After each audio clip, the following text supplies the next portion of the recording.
Ахмети и интегративците одадна се или ништо, ќе направат се за да се спасат од одговорност за криминалите, па дури ако треба насила да влезат во владата и оттаму да го рушат ВМРО-ДПМН.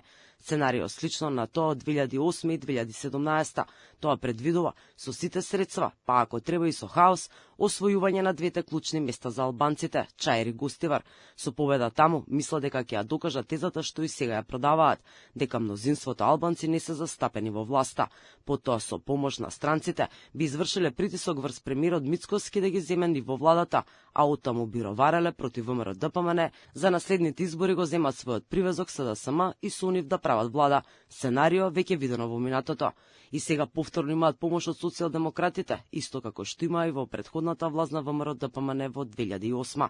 Дуи се однесува идентично како што се однесуваше и тогаш, кога со помош на добрите дипломатски односи го истисна тогашното ДП од владата на ВМРО, за да може да влезе во коалиција. За потоа на парламентарните во 2017 да коалицира со губитникот СДСМ.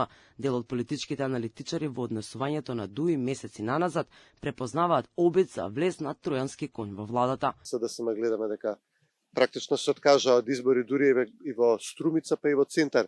Оставаат впечаток дека нема ни да се обидат посериозно да добијат некоја позначајна општина во државата, но целиот фокус има да го подметнат некако Дуи во владата на ВМРО како едно кукавичко јајце, кое што внатре потоа ќе испорачува услови, не знам, за преговорите со Бугарија, не знам, за превземање на повторно на некои институции кои што ги држаа во мандатите на Заев и на Ковачовски. Токму затоа сега изгледа СДСМ како да има кренато раце од локалните избори и целиот фокус им е во помагањето на Ахмети со партиците. Ова се гледа и по известувањето на медиумите блиски до СДСМ за скандалите на градоначалничката Арсовска во Чаир, но и поддршката што од нив ја добива Османи.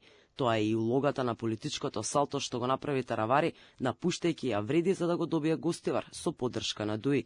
Но според експертите, во 2008 и 2017 имаа поддршка од меѓународната заедница, додека сега во САД и ЕУ има друга клима и се водат по различни политики. Медиумската битка околу ова да се води во албанските медиуми, но гледаме со активностите на градоначалничката на Скопје во заминување и од медиуми блиски до СДСМ дека сериозна операција во тек, не за СДСМ да биде некаква опозиција во Македонија, туку дуи да не биде опозиција, туку да биде кукавичко јајце во власт.